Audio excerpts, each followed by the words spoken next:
Good morning. Welcome to the Forum at All Souls. My name is Alex Westerfeld. I am chair of the Forum Committee. That's a group of people who put these presentations together, line up the speakers, and make this work. We've been doing this for 80 years, looking at discussing significant issues in the contemporary world. Our speakers this morning present for about 35 minutes, 35 minutes. We take a brief break for a collection, and then we come back together again for questions and answers. The program is live streamed on YouTube, and viewers can post their questions in the chat there. We monitor those and we'll ask those on your behalf. For those of you in the audience, make sure your phones have been silenced. Uh, and there will be some people coming in late, so we'll be monitoring that door. So today's speakers are Bonnie and Mickey Swade, who founded Suicide Awareness Survival Support Missouri and Kansas, SASS-MoKan. Their son Brett took his life in December of 2003. Since that time, they've led a suicide loss support group that meets on the second and fourth Tuesday of each month. They've been involved in many activities related to suicide awareness, suicide prevention, and suicide loss. Bonnie and Mickey will speak for about 15 minutes, and then they'll be followed by Marcia Epstein. Marcia has decades of experience in helping others. She grew up with much love and also a generous amount of chaos. The chaos provided the gifts of empathy and compassion. Her maternal grandparents, who had immigrated from Russia as young teens, added commitment to helping others. Her early volunteerism led to long service as director of the 24-hour crisis center in Lawrence, Kansas. Under her leadership, that center became one of the first on the United States' first suicide prevention network, which launched in 2001. Even earlier, at the request of a KU student whose father had died by suicide, Marcia and Pastor Thad Holcomb, who had lost his father to suicide, started a suicide loss support group, which Marcia still leads. Through the years, Marcia has experienced suicide losses in her large circle of family and friends. She brings that personal experience as well as professional training and experience to her work of supporting others with grief after suicide losses. Join me in welcoming our speakers.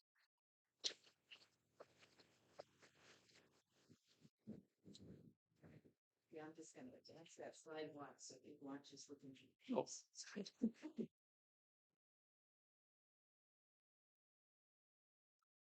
Good morning. I'm Mickey Swade. I guess all of this started for Bonnie and I some 20 years ago when we lost our son Brett to suicide. And Bonnie wanted to make something positive come out of his death. So first off, we wanted to go into talking to kids, uh, educate them as far as mental illness. But at that time, we were told we were putting ideas in their heads. So there was no talking to any youth 20 years ago. 20 years ago, suicide didn't exist. It was hidden. You could tell everybody that it was some kind of an accident. Uh, so we took the direction of helping people that had lost someone to suicide. We started a support group. We still facilitate the same support group. It's been going on for some almost 20 years now, helping people. It's good for people to get together with other people that have had the same loss. And you come in feeling like you're the Lone Ranger, the only one that's ever experienced something like this. And all of a sudden you start talking to other people in the room and the group as a whole, and you realize that everybody is going through pretty much the same thing. And suicide is so different than any other kind of loss. Um, your loved one has been murdered, and your loved one is a murderer, is one way to look at that. Anyway, we quickly realized that running a support group is, there's a little financial burden with it. So we started SASS, Suicide Awareness Survivor Support. And it's been going for close to 20 years, and we've kind of just retired and handed it down to the next generation, get some younger people involved in that. That's how SASS began. Um, and now Bonnie will.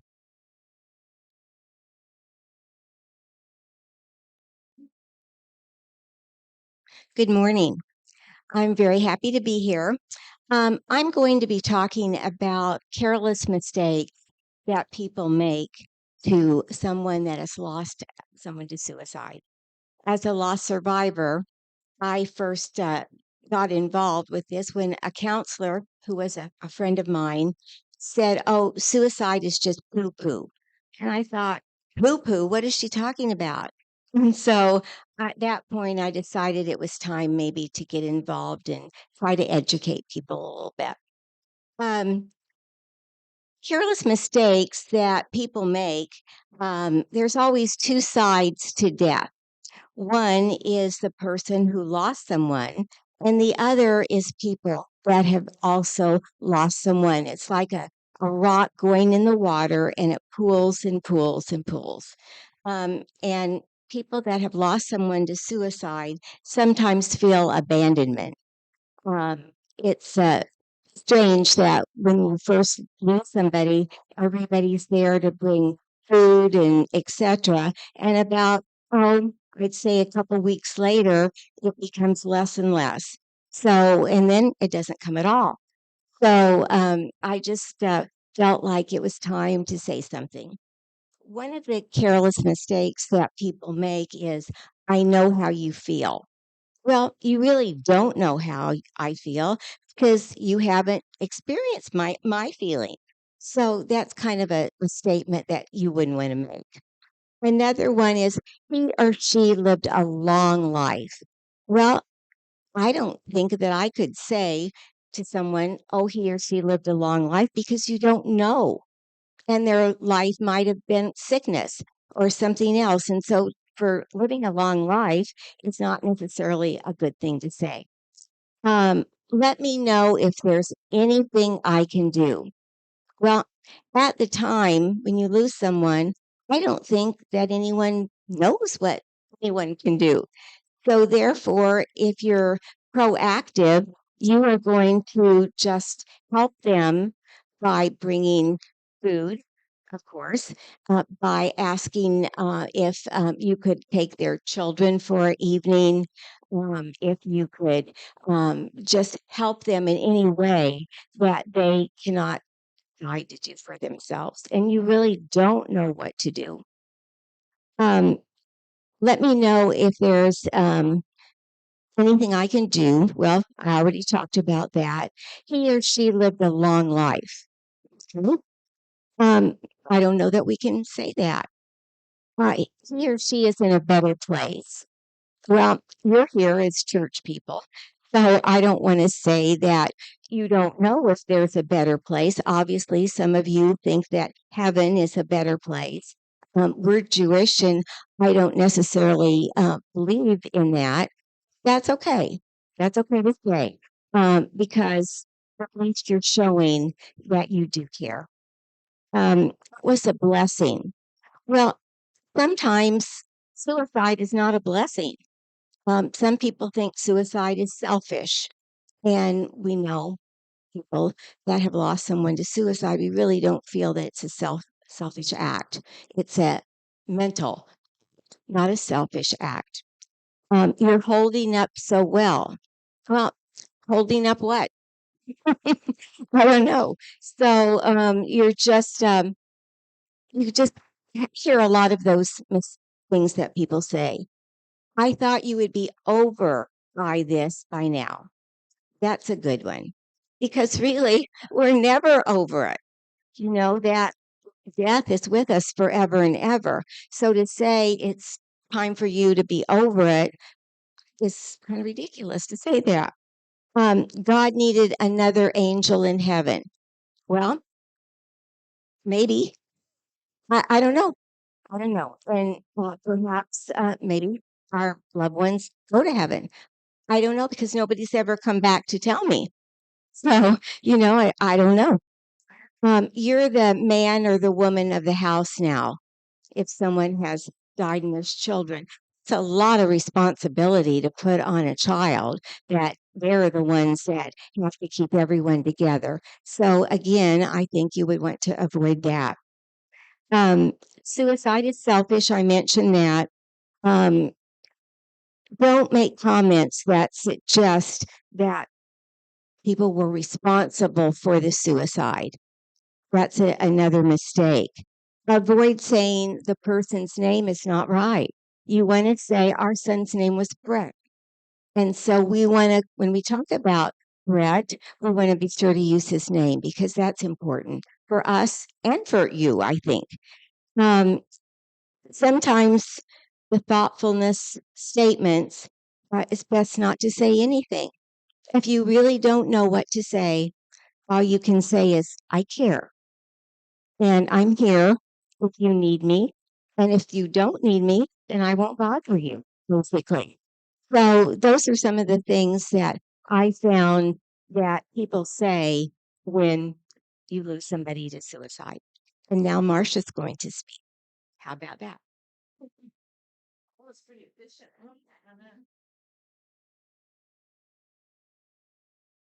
So I want to say that when I come to talk about any issue about suicide and I look at people who are in the room, my assumption is that most of us have some kinds of direct experiences. And when I think about it, I think about that means some people have had thoughts of suicide, have attempted suicide. Some people have the experience of suicide grief. Some people have the experience that may be current of supporting loved ones who are suicidal, trying to help them have the ability to stay alive.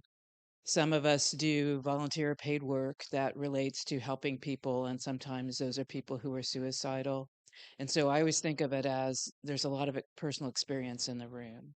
And so for us, for Bonnie and Mickey and Swade and me, Bonnie and Mickey and me, I think it's really important, that we get the Q&A time with you all. So that is really meaningful.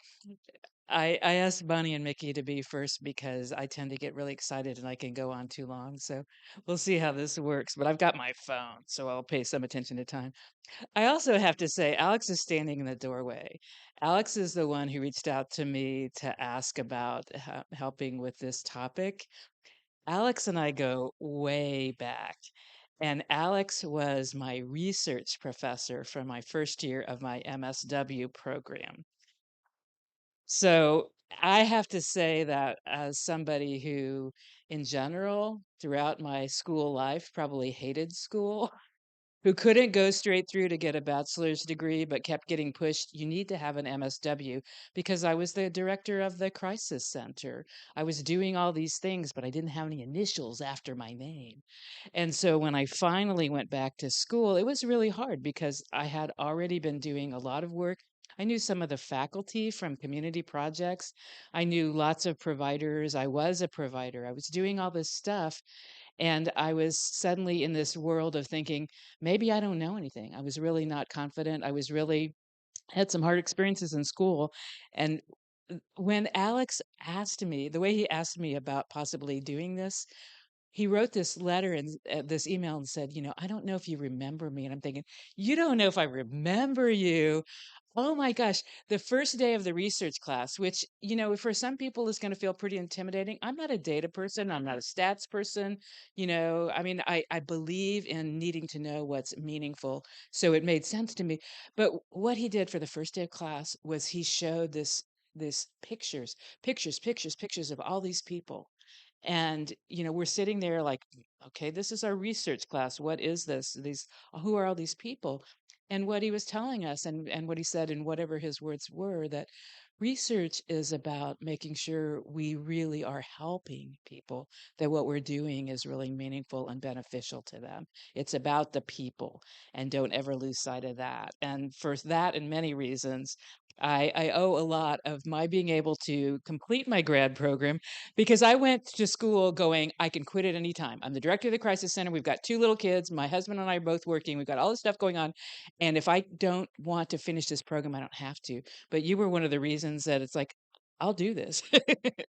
Thank you, Alex Westerfeld. Yes, yes, yes, yes. And in thanking people, I always want to thank my husband, Kyle, who has been right there supporting me in all of the hugely demanding, weird stuff that I've done that a lot of people don't want to do in terms of work and crisis stuff, and what that really looks like even still. Because now I work privately, and I get phone calls from people who are working with me, and I get communications from people who want to work with me, and it can happen at any time. And we just, I am able to do what I do because I have this wonderful person who's willing to do a lot of things to make that possible. Who also went to this particular church during his middle school and high school time living in Kansas City. So it's old home week for Kyle, right? Anyway, so I wanted to say those things. I also want to say, when I think about suicide and how individual it is, part of what I've always seen is what's going around in the world, what's going on in this country and other parts of the world, as well as in people's individual experiences. All of that affects all of us.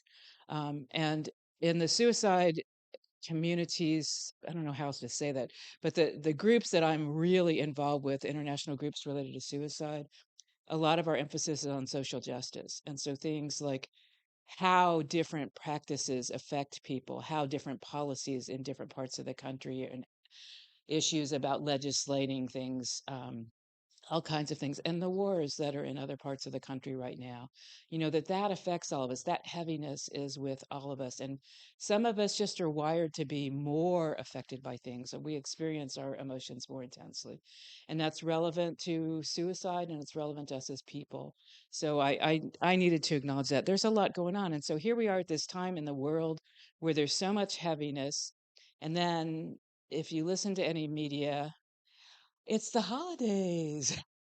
And for those of us who have losses of important people, whether by suicide or otherwise, there's that mixture of things aren't the way they used to be, personally.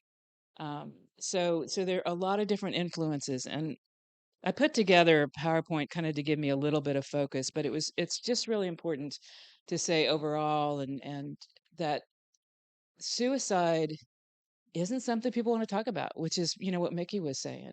You know, in this country, because I was the director at the Crisis Center, I knew in 1985 in this country, we were looking at suicide death rates of young people that had tripled and were anticipated to continue to escalate.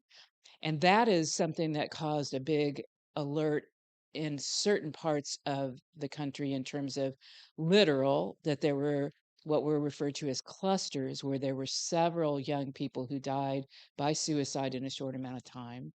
And it also brought the concern on the level of what's going to happen if young people in this country continue to increase the amount of them who die by suicide. What's that going to mean to this upcoming generation, which was, kids in the 1980s? So I've known a lot, been exposed to a lot about suicide for a very long time. And what I know is that it really is very individual, as well as there being some things in common. When Bonnie said, you can't tell somebody, I know how you feel or what this is like for you.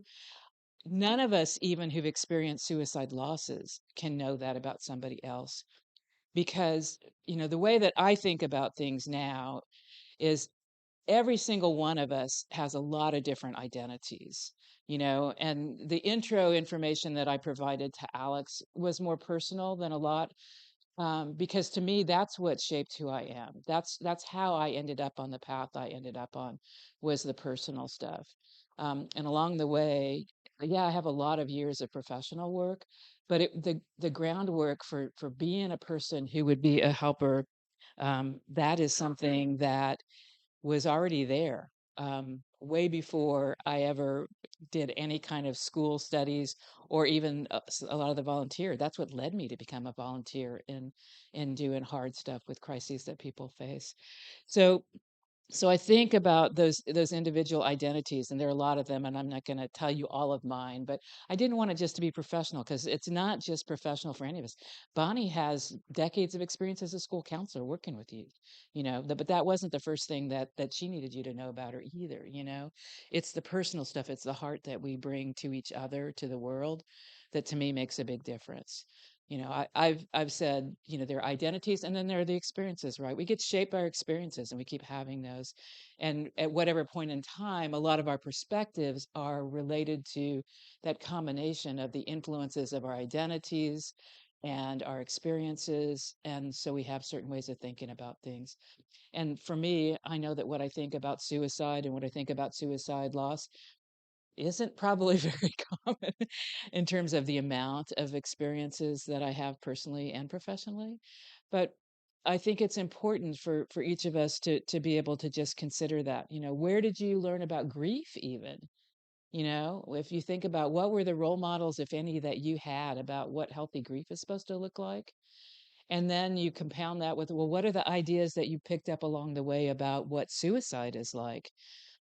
For me, I, I was looking at different things, trying to figure out, what might be helpful to say. And I don't know what's helpful to say. Different things will resonate with different people. And I have to say, that brings me to my brother, who died 4 years ago, and he had been in the Navy. And he told me, how you know when spaghetti's done? It's like, oh, I don't know. He goes, you throw it at the refrigerator, and if it sticks, it's done. And that's the way I am in my work with people.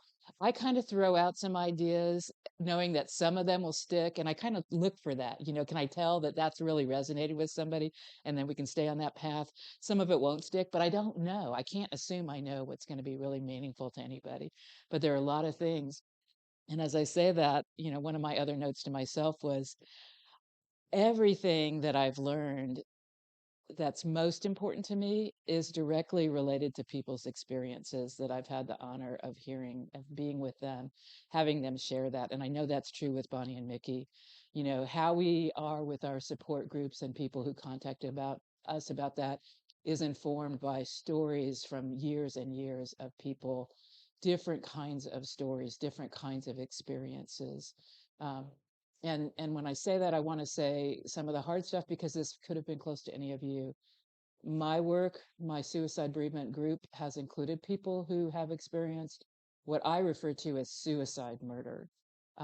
Somebody who was suicidal, who also believed in that this loved person also had to die, because they would not be able to live without them. So I've been with people through that kind of very, very traumatic grief, even with people who would have that and say, it's no more traumatic than anybody else's. Everybody's experience is probably one of the worst things they've ever had. And we are never here to compare what's worse than something else.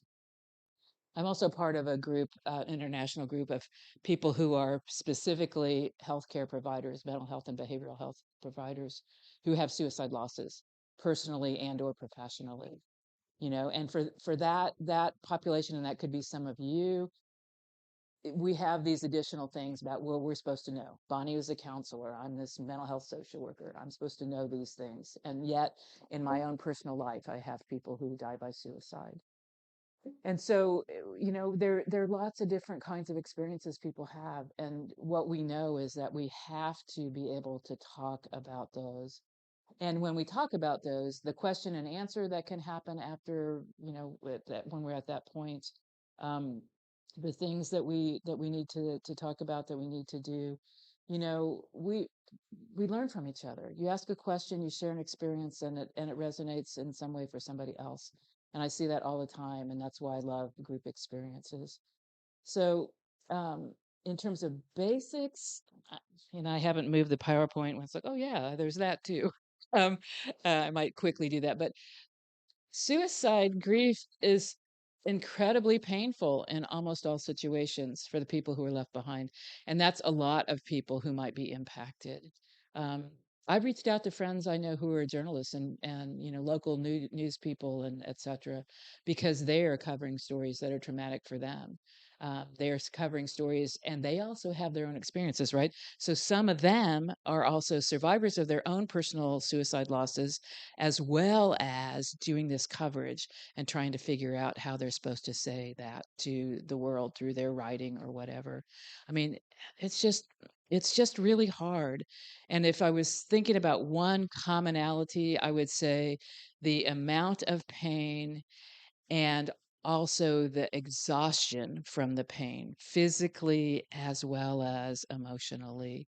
Um, that sometimes people get sick, they have health crises that probably would not have happened at that time if they had overall been feeling better. When we're feeling better and we're able to do the things and we're eating pretty well and we're doing whatever our exercise is, that is our level of exercise, we tend to stay healthier, we tend to be more aware, and sometimes we just can't concentrate. We just can't. I've had people say my water got shut off because the mail comes and I set it on the table and I haven't looked at it, and then I come home one day from and I haven't I don't have any water. I have a friend who, after her husband died, at some point she said, finally her coworkers said, "You have got to take a shower." She couldn't do those things, but she was now a widowed mom of 2 kids. She couldn't quit her job. Didn't have a long time off, but she just couldn't focus on everything. I remember that same person saying, "I think I'm living on Cheetos and Diet Coke." And I said, "You know what? There are worse things than Cheetos and Diet Coke. You'll be okay. If that's what you need to do right now, that's what you do right now." And I'm a big believer that we have to do what we have to do. And we don't necessarily have the ability to do the healthiest things when we're in the most pain. And so we do the things that we can and we get through to a certain point. And rather than shaming ourselves for what we have done, we can say, I honor those Cheetos and Diet Coke, and I'm also ready to reduce that and add something better, you know? And I think that's an important thing. When we shame ourselves for how we've done things, then we can't move forward very well. I remember one woman who came to my group who drank worse and worse and worse and worse and worse for the first year after the love of her life died. And it came up in side conversations with some members of the group because we had people who were in recovery related to their own alcohol and other use. And like, is it really okay for this person to be here? We know that she's been drinking before she came, and in all likelihood that insulated mug that she has with her has some alcohol in it because that's the level of drinking she has. And so we had some conversation about that, but the reality was, I don't think she would have been able to stay alive if she hadn't had that alcohol during that year. And she's not the only person I've known who needed to do something like that. I'm not advocating for that, but I'm also saying there was no shaming her for that. There was support, there was expression of concern, but you can absolutely be at this meeting for suicide grief. You can absolutely be here. You're always going to be welcome. We don't want you to drive if we not to do that, but we want you to be here. We need you to have support. So I don't know. I'm just saying it's really hard, and sometimes that's the part that people who haven't had a close experience don't realize. And like Bonnie said, part of the hard part is the people who kind of disappear from you, who you think. I think about one friend, and she said this neighbor. When my friend Jamie's son died. Jamie and Tom, their son died by suicide. And they had this neighbor who's like, "Oh, just, whatever I can do, let me know." And Jamie said that she realized that anytime that she pulled into her driveway, if that neighbor was out, the neighbor immediately went in the house. She never even would talk to her. And so finally, Jamie confronted her. It's like, I realize that whenever you see me, you disappear. And I just need to tell you that I noticed that, you know? It's not helpful. But that's what can happen sometimes. So I'm gonna kind of quickly flip through some of these slides just to see what I thought was maybe going to be meaningful. Um, I do really love this, and because I think a lot of times we think that this is about we weren't caring enough, we weren't paying enough attention, and that's just not the truth. It's just not the truth. And when I think overall about what we can do, I think, and this is kind of my guidance for myself, I want to be the best person I can be with how I interact with people, random people that I chat with at the grocery, as well as people I'm close to. And I also need to know I don't have the control over what they are going to do in their lives, but I can at least know that I tried to be a good person in their lives. And that is really what I encourage everybody. We can all do that much. So some of the uniqueness is stuff I've already been talking about, but I pointed out because sometimes what we think is that it's this one thing, and if we only know this one thing, we can make sure that we do the right way with that one thing, and nobody will ever die by suicide. And that just is not our truth at this point. That's not something. There's not one thing that makes somebody end up dying by suicide. And what it is, there are going to be some things in common and some things not in common. There's a notion overall based on research that overall what leads somebody to be so close that they can actually die by suicide is that what they believe about themselves is they're a burden and they do not belong, and they also have the experience that has made them able to do something life threatening, life ending. So some of us might feel like a burden and like we don't belong, and that may not be what anybody else thinks about us. But if we believe that, that's hugely painful. It's very difficult to live with that kind of idea about oneself, that people would be better off if I was dead. And I've had that conversation with people who say, my wife will be better off. She'll get the insurance money, and she will. And in gently talking with this person about what's fueling suicide, I would ask, I can tell that you really love your wife and you believe she'd be better off. And I'm wondering, have you talked to her about that? Do you know that that's what she thinks? And not in a confrontive way. And I think that's the difference in terms of having a connection with somebody, building connection, respecting what they're saying, and just inviting them to explore something. Sometimes that can make a difference because anybody I've ever talked to, and I'm not saying that represents everybody, but that kind of gives them some thought. Well, what would that really mean to your wife and your kids? Let's talk about that. What do I know about the impact of suicide loss on kids? Because I've worked with a lot of families, and I've seen a lot of kids, and I've seen some of them grow up after, for years after their dad's loss. In this case, I'm thinking of, and what they went through to get to sort of another side where they're healthier now than they were. But there's a huge impact of suicide deaths. So it's unique, and it doesn't really matter what's said on death certificates in the level of, I've had people who know that the person they cared about died by suicide, but for whatever reason, sometimes it's because the medical examiner person, the coroner, depending on the size of the community, believes it's too stigmatizing and that it might be damaging to record it as a suicide, and they don't, because literally there's some body processes that happen that we die from, but it's, do we know for sure whether that was intentional? So we just don't get the answers. We can't get the answers directly. We can't now have the conversation about all the things that led to that. And I think of suicide happening when abruptly the switch has flipped and that person can do nothing other than die. They do not believe there's any option at that point. And they don't predict that far in advance necessarily. And I also know there are some situations where truly somebody has planned a death.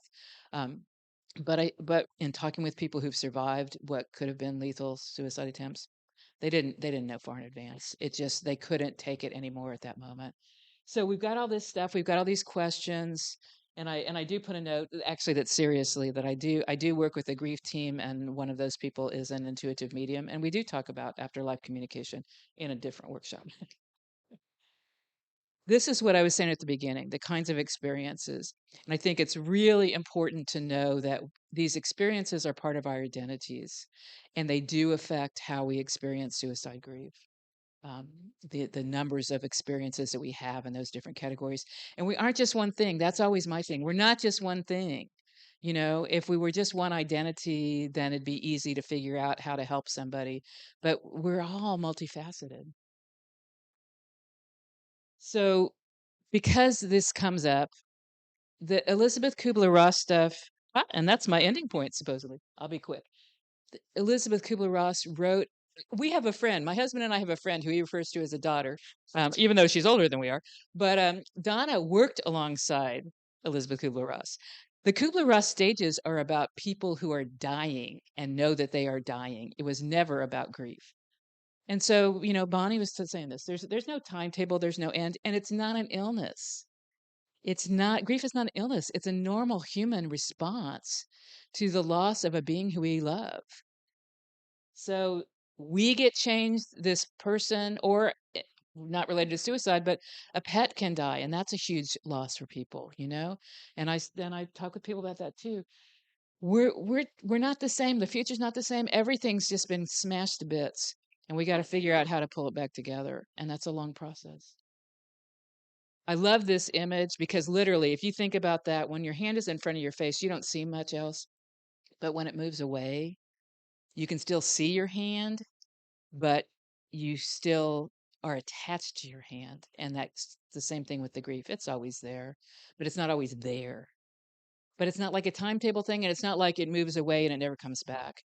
On our 40th anniversary, we did this fun thing. We're kayakers. We went to this place we'd never been.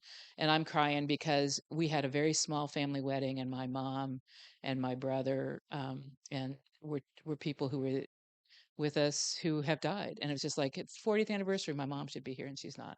And so that happens. Guilt, as I say, our feelings are legit. Our feelings are whatever they are, but it doesn't mean that the thought that goes with it is really accurate. Feeling guilty doesn't mean you caused the death by something you did or didn't do. Um, so some of these things. There are also ways that we get stronger. I know that my compassion comes from, as I say, the chaos. If I hadn't been through things I'd been through in my growing up, I don't think I would ever have been on the path that I'm on.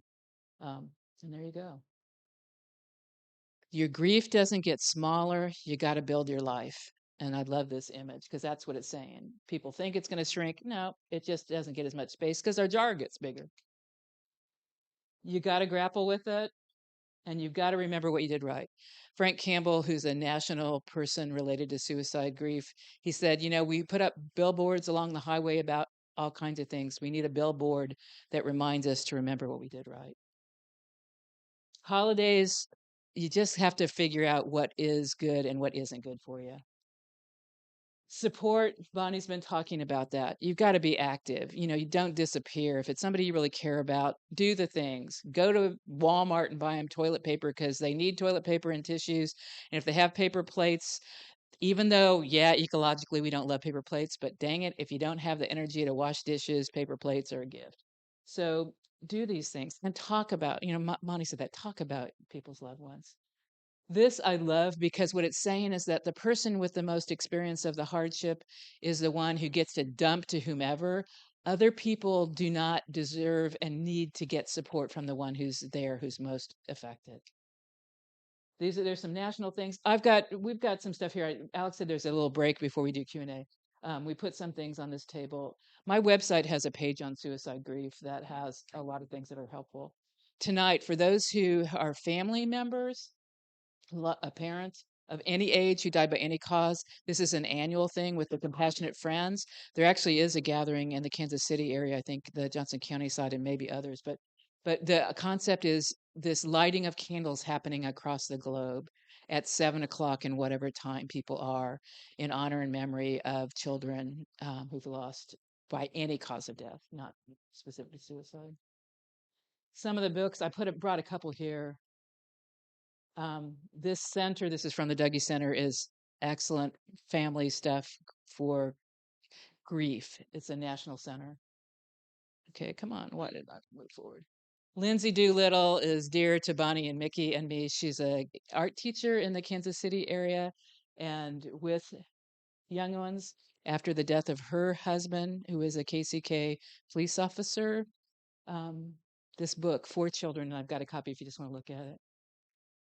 This isn't specific to suicide, but this is an awesome book, and Megan Devine has all kinds of stuff on social media that's really helpful. That's us.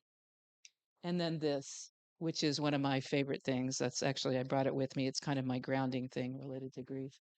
Um, so, with that in mind, Alex, what's supposed to happen during this little break?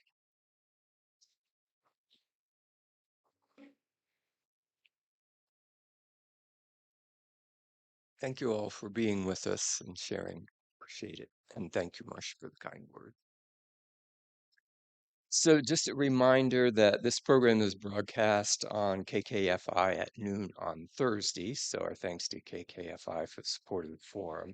And then speaking of support, we take up a collection at this time that helps pay the cost of our staff time and tech time to keep these programs going and to provide assistance to the speakers. Very quickly, next week's presentation is titled Miracle of Innocence with Lamonte McIntyre and Valerie Burton. The presenters, Lamonte will discuss his story, 23 years in prison because of a wrongful murder conviction, and his work with the justice organization Miracle of Innocence. And Valerie Burton is the program director at the Miracle of Innocence. That's an organization they've freed 4 innocent men and women since 2017. So I hope you'll be able to join us for that. So we turn now to the Q&A portion of the program. So if you have a question, we appreciate it if you line up over here because that gives our presenters a sense of how many people there are and how much time they have to answer particular questions. Come to this microphone and speak into the microphone so it gets picked up for the recording. And 1 question per person until everybody's had a chance to ask their questions. And please keep your questions to questions rather than comments or statements at this point.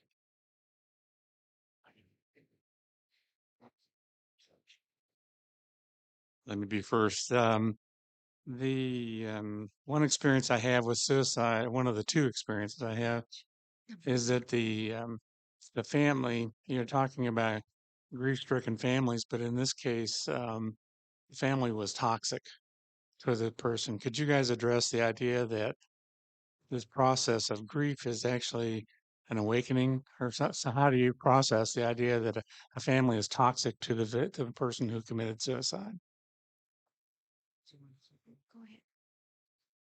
I will start by saying, there are all kinds of dynamics in families, and that is true.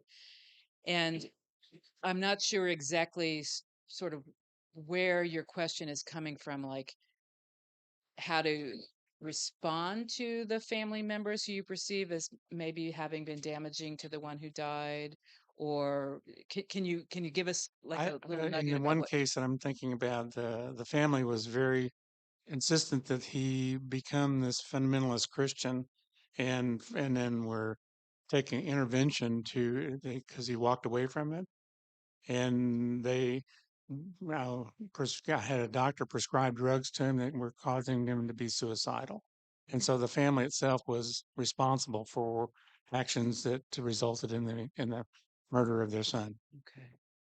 And so for me, the way that I have to approach that is, even though I don't agree at all with what that family intervention was, there is a level where that family believed that this is the way to help this person. So I have to, even though I can believe what they did was absolutely wrong, there was some way for them that they thought this needed to happen. Not the death, but change. Okay, so there's that. And I also know that some of us find ways to cope with incredible hardship. So I don't feel comfortable. Do you want me to? Should I move? Okay. Um, I don't feel comfortable saying that it's all about the family that is how this person ended up not being able to live. I'm not saying the family contributed positively to the person either, but I know it's complicated, and when I think about hardship that people endure, um, in my work with crises, I've also that has included people who have experienced prolonged, horrific, sadistic abuse, what used to be referred to as ritualistic abuse. And I've seen people be able to survive horrors. We know that there are people who were able to survive, for example, the Holocaust. That there are people whose these things we can't imagine having to live through. So I can't say any person's suicide death is 100% from this other person. And still I can have my own belief that's like, this is absolutely wrong. I would never treat somebody the way that you treated this person. And now those of us who love this person in ways and accepted them, love them as they really were, not trying to change them, we're devastated by this person's death. And it's natural that we may feel angry towards the provider who gave medication that could have increased suicide risk, as well as the family who encouraged that. So it's very complicated. It's very complicated. I don't know if that helps.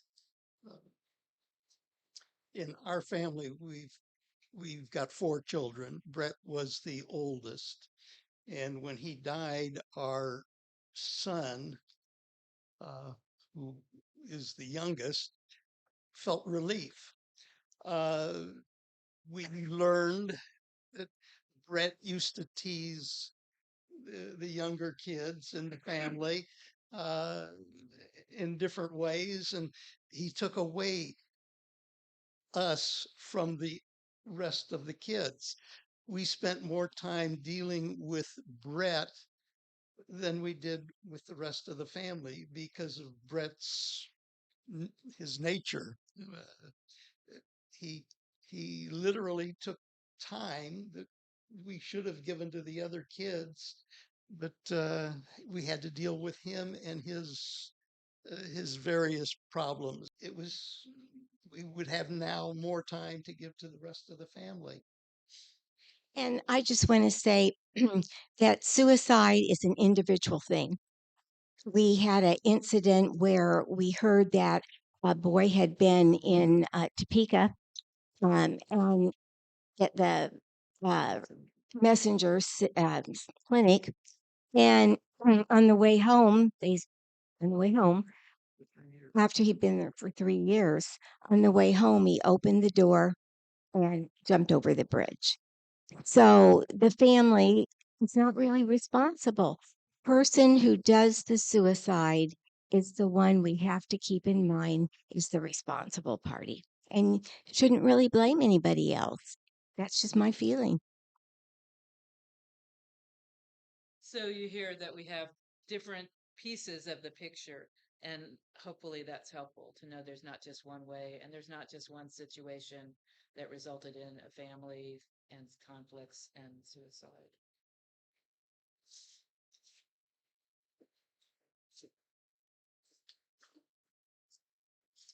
Hello, my name is Anita Malad.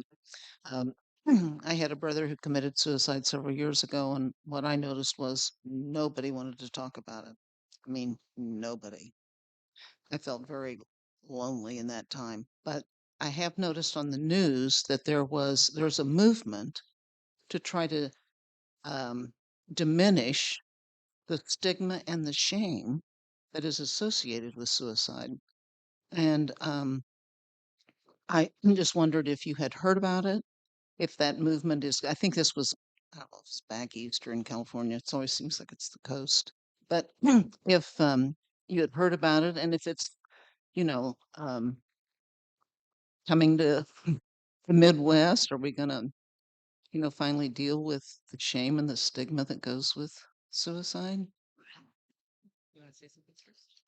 Um, hmm, 20 years ago, as Mickey had told you, nobody wanted to talk about suicide. It didn't exist. Well, nowadays it does exist. And I think there is a movement, if you want to call it a movement, of, of people that are involved that let other people know that it is a stigma, but it's okay. And it it leaves person that lost somebody in kind of a place. And so it helps them to know that someone is out there that is helping. And I think Kansas City and Johnson County has places and things that show you that. You need the church and the what was it? The big church. Well, anyway, four has a place where they have suicide seminars. And so there are places that you can find where you couldn't find it years ago. And you all are one of those places, right? You've had a Yeah. series of speakers related to suicide issues because you know it's important. I think I don't know about a specific movement, you know, in terms of that.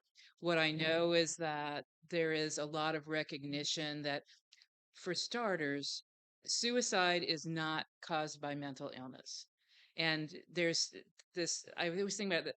Our Centers for Disease Control and Prevention did a big data analysis that was published in 2018. And that was one of the findings that couldn't be shouted out to the world loudly enough. Suicide happens related to circumstances in people's lives. It doesn't only happen to people who have some kind of severe mental health diagnosis. So there's that stigma when it's attached to mental health because we have the stigma about having whatever. And I don't even like the phrase mental health, but um, so it's very complicated. Suicide is related to social justice, right? If I, you know, there's a gentleman in St. Louis, Sean Joe, who's a black man, social worker professor who's led a lot of work related to racial disparity and suicide. And when Sean talks about the increase in black youth dying by suicide, he talks about it from the framework of imagine growing up with the notion, particularly black males, that you are going to die young anyway. No matter what you do, you're going to die young. You're not going to make anything of yourself. When you grow up with this low expectation of what your life potential is, then you may do some riskier things because what difference does it make? I'm going to be dead soon anyway. You know, there are things about inequities related to healthcare. There are all housing, jobs, all kinds of things. We can have, like in Lawrence, Kansas, and the University of Kansas, there are things about protections for sexual orientation and gender identity. But that doesn't mean that you can't be fired or your landlord can't have you, or the person who can't rent to you is they can't say it's because you're trans, but they cannot rent to you because they don't want to rent to a trans person. As long as they don't say it out loud, it can still happen. So there's social justice stuff. So yes, there's absolutely a need to change what we think about suicide. As one of the moms, long-term member of my support community says, she thinks about it as suicide being cancer of the soul. That's the way she thinks about her son's death. It was the same kind of a thing where something attacked his soul in a way that he got to the point where he could no longer live. So we all need to do our parts to talk about suicide, to be open about what we think, to try to break down the barriers where we can. This isn't anything shameful. Every being is going to die, and sadly some people die by suicide, and often those people who die by suicide were experiencing pain for a long time that people didn't recognize, maybe because they hid it so well. Lots of different things. But if we can start having those conversations one on one and keep having them and keep planting that seed, I think that's how things are going to change. It does need to change because the stigma becomes directed not only at the person who's struggling with suicide or after they died, how people see them, but also with the loved ones, right? Because if you were a good enough, I'm saying this and I don't believe it, but people like, well, you were his sister. How did you not help him? It's like, and you know, you did whatever you could based on the information you had. So we've got to work against that because it harms everybody. It keeps people in silence, and silence doesn't save people from suicide either. Yeah, so that's a really powerful question. Thank you. Before I went to college, I would say in my teen years and earlier than that in the Chicago area, I was friends with a young man who lost his father. His father was a pilot and had a heart attack. So he, I really believe that he just didn't feel like he fit in any place. So when I returned from my first year of college, briefly for Christmas vacation, my mother told me that this person had committed suicide. And prior to that, he had a disagreement with his mother about whether he should have an automobile or not. He was actually had a motorcycle. And in any case, his mother refused that request. He then mentioned to his girlfriend that he was thinking about committing suicide, and she told him to go ahead. So my reaction to that when I got back was number one, what kind of a girlfriend would say something like that? And number two, it must have been really painful for this young man to feel like he didn't fit in any place and that there was only one possibility left, and that was to take his life. So I don't know if there's a question there or not. We're supposed to ask questions. Well, it's an important story that you shared, and we can't ever know all of the specifics, but what you described fit with that notion that I don't belong, nobody cares. And what do people who were part of that person's life do with whatever they think about their responsibility was? That's sad because it didn't need to be that kind of treatment of him no matter what. It's hard. Yeah. And I would like to say that we always say committed suicide. Um, Died by suicide is much softer. So just keep that in mind. Committed means it goes back to many, many, many, many years ago when people were put into insane asylums and they were committed to the asylum. So suicide is not an asylum. Died by suicide is better. So, Mickey, I'm curious, when you were talking, you said when there's a suicide in the family, you know someone who was murdered and you know someone who is a murderer. So I'm wondering, is that a common realization or perception among people who lose someone to suicide? And is it helpful or shameful to them? Well, usually I don't say that other than in the support group, because they're the ones that are dealing with the loss. And if you think about it, there are two sides to it. They have lost someone that's been murdered, and their loved one is a murderer. Um, it's just a different way of thinking about it. And if you're not familiar with suicide, if you've not lost someone, it brings it home a little closer.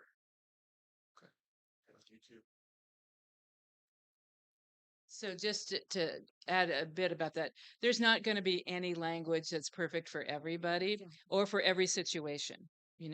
And so we want to be as sensitive as we can to other people. And like you're saying, you might speak differently to others who experience suicide loss than speaking in general because it might confuse people. So it's important to have that clarification. Thanks. We have a YouTube question from Craig LeBeau. How do you know when a threat is real versus manipulation? I'm going to jump in quickly because anybody who talks about suicide, we just have to assume it's real. If that's what they need to do to be able to get some kind of help, we have to keep doing that help. We have to do what we can.